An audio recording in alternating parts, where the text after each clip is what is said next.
All right, now we're going to look at some other triangle congruence theorems or postulates. We're going to look at angle side angle, ASA, angle angle side, AAS, and the HL theorem, which is the hypotenuse leg theorem. So let's go ahead and take a look.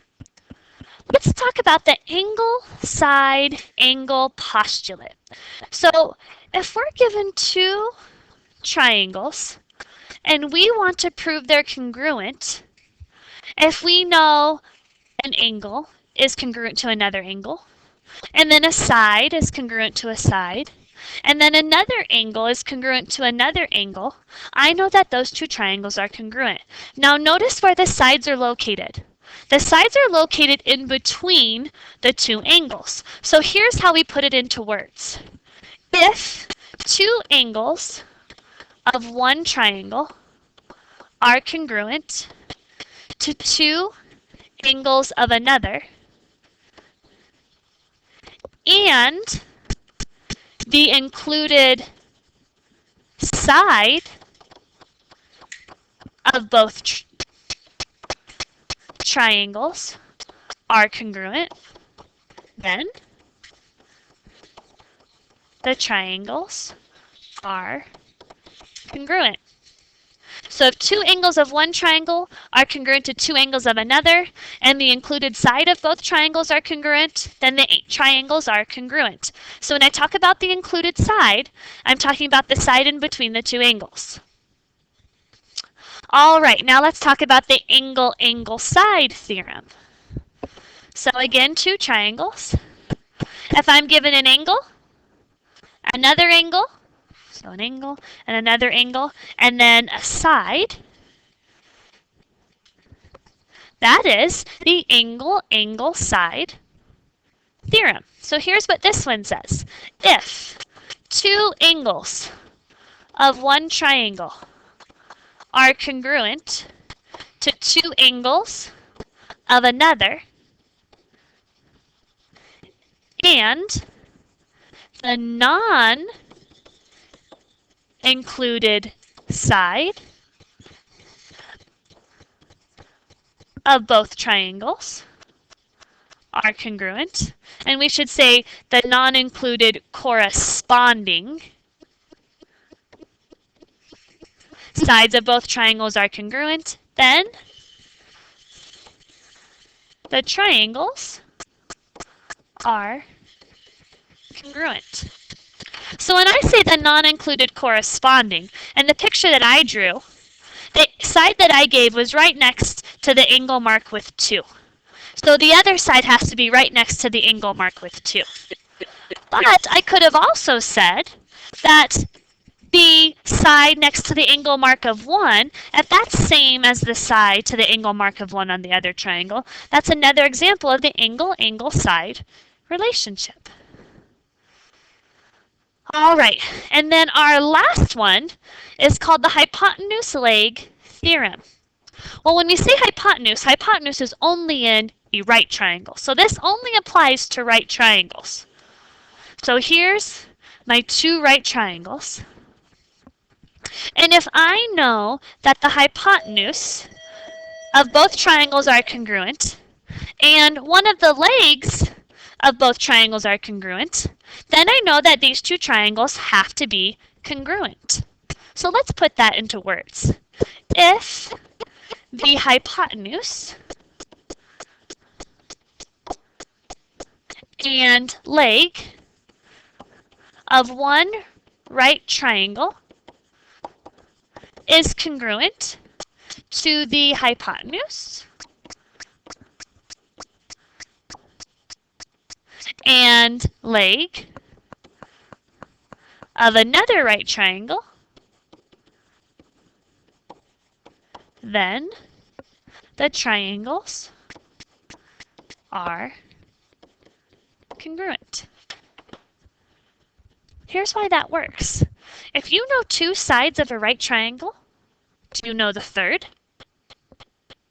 The answer is yes, because we can use the Pythagorean theorem. So really, if I've given you two sides of a right triangle, I've given you a third, which would be the side, side, side theorem.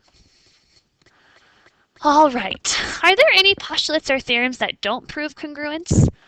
And the answer is yes. The first one would be angle, angle, angle.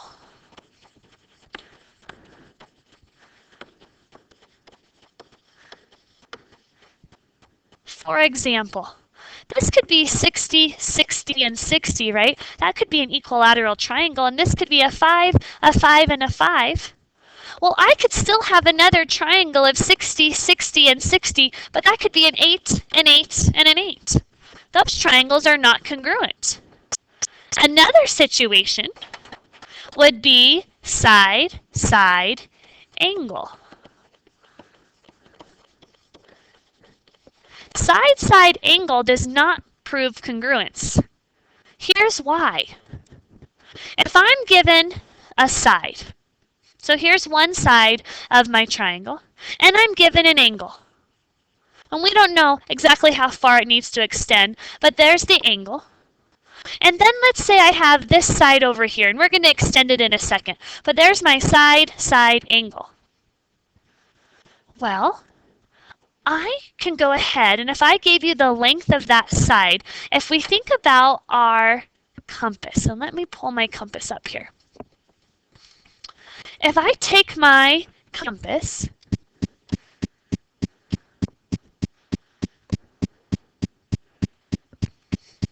okay, so here's my compass, and if I put it right here at this endpoint, let me flip that around, and I go ahead and let me extend it out. Oops. Rotate it a little bit.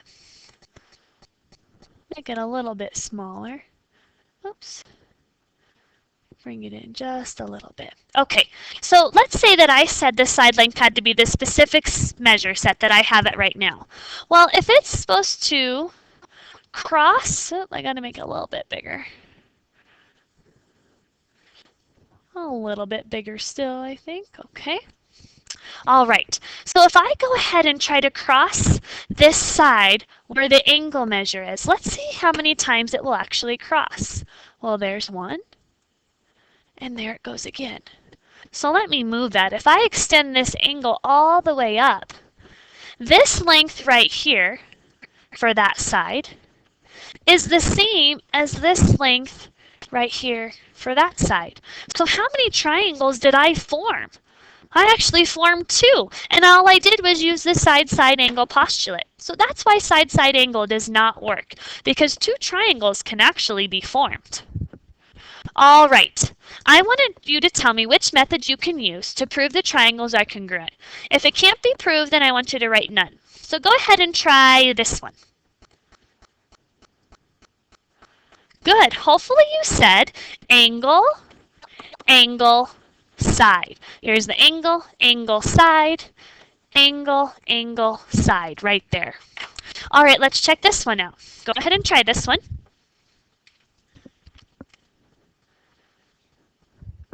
In this picture, I'm given some vertical angles. I know this angle right here has to be congruent to that one. So I have an angle, side, angle situation. Here's the angle, side, angle. So my reason is angle, side, angle. Now look here. Are these two triangles congruent? Well, based on the reflexive property, they share this side. If this angle is 90 degrees, then that one has to be 90 degrees. So although it appears like it's an SSA situation, because it's a right triangle, and we're told that the hypotenuse, which are the one tick marks, and we're given a leg, we can go ahead and say the HL theorem. Okay, we have one more thing that we need to check out. And now we're going to go ahead and write a flowchart proof. Not a two flowchart proof, just a flowchart proof. So here we go. We're given this picture, and we're told that AD is parallel to BC. So I'm going to write that over here. AD is parallel to BC. And the reason is because that's given. Well, if that's given, if these two lines are parallel, I'm just going to extend them out. I have this transversal that cuts them, which means that this angle right here is congruent to this angle right there because those are alternate interior angles. So based off what's given, my next statement can say that angle DAC is congruent to angle BCA. And my reason there is the alternate interior angle theorem. All right, let's see what else we have. I'm going to erase those markings on this, except for my congruent angles. I'm going to put those back in my picture. Okay, well now it tells me that AB is parallel to CD. So I'm going to extend out those lines, and I'm going to write that over here. AB is parallel to CD, and that's because that was given. Well, to build off of that, here's my transversal, which means this angle right here, BAC, has to be congruent to angle DCA. And again, my reason is alternate interior angle theorem. So right now I have two angles. Well, looking at my picture, I see that they share this middle segment. So I'm going to go ahead and say that AC is congruent to AC, and my reason there is the reflexive property.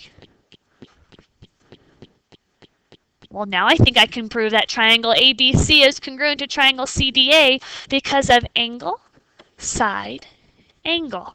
So all three of these, this congruent angle, they all help me prove that triangle ABC is congruent to triangle CDA because of the angle, side, angle theorem. So there you go.